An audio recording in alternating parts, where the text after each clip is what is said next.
জুলাই সনদের দাবিতে শাহবাগ অবরোধ করে বিক্ষোভ করছে আন্দোলনকারীরা। সে বিষয়ে বিস্তারিত জানাতে আমাদের সাথে যুক্ত ছিলেন সহকর্মী ফরহাদ বিন নূর। এদিকে জুলাই সনদ নিয়ে রাজনৈতিক দলগুলোর সঙ্গে শেষ দিনের বৈঠক করছে জাতীয় ঐক্যমত্য কমিশন। সেখানে আছেন সহকর্মী হাসিব বিল্লাহ। হাসিব, এখন পর্যন্ত তো 13টি বিষয়ে একমত হতে পেরেছে এই কমিশন। সেক্ষেত্রে আজ আরো বাকি যে যতগুলো বিষয় আছে সেখানে কি একমত হওয়ার সম্ভাবনা আছে কিনা, এ বিষয়ে কি তথ্য আছে আপনার কাছে জানাবেন।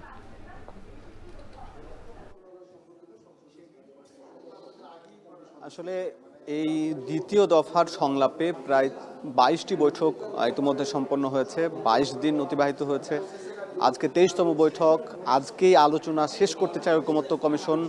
এই যে 13টি বিষয় ঐকমত্য হয়েছে, কিন্তু এছাড়া বাকি 7টি বিষয় এখনো ঐকমত্য হয়নি।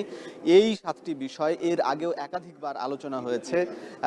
বিশেষ করে উচ্চকক্ষের গঠন পদ্ধতি, তত্ত্বাবধায়ক সরকারের প্রধান নিয়োগ এবং রাষ্ট্রপতির ক্ষমতা এবং সংবিধানের মূলনীতি, এইসব বিষয় নিয়ে একাধিকবার 3 থেকে 4 দিন বৈঠক হয়েছে।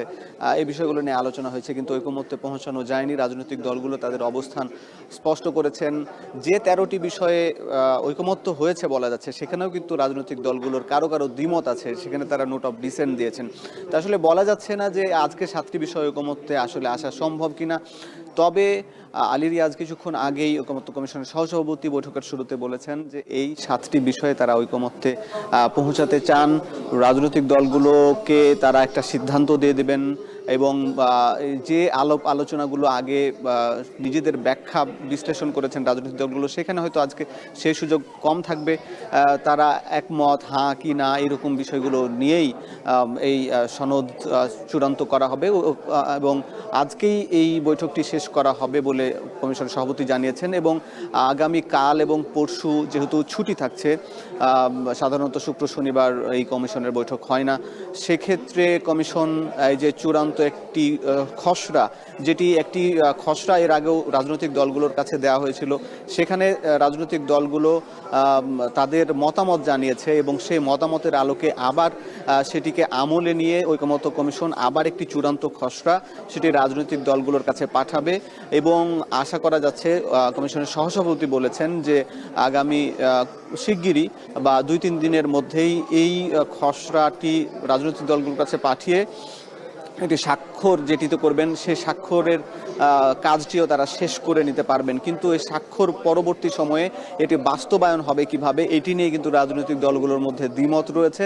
এখানে জামাত, এনসিপি, ইসলামী আন্দোলন বাংলাদেশ, এবি পার্টি সহ বেশিরভাগ রাজনৈতিক দল চায় এটির একটি আইনি ভিত্তি হবে এবং এই সনদ এই সরকারি বাস্তবায়ন করবে, যেটির আলোকে আগামী সংসদ নির্বাচন হবে। কিন্তু বিএনপির মতামত হচ্ছে এই সনদ বাস্তবায়ন করবে আগামীর সংসদ, যে সংসদ সদস্যরা যারা নির্বাচিত হবেন সেই সংসদে কিন্তু এই সনদের চূড়ান্ত করা হবে।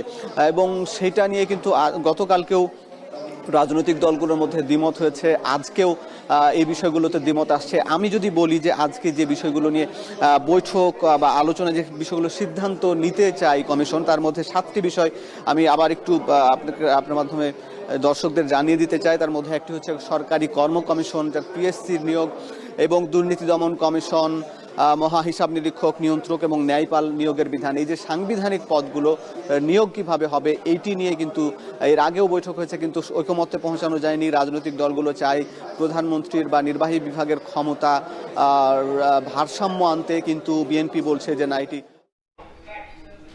জাতীয় ঐক্যমত্য কমিশনের শেষ দিনের বৈঠকের সবশেষ খবর জানাচ্ছিলেন সহকর্মী হাসিব বিল্লাহ।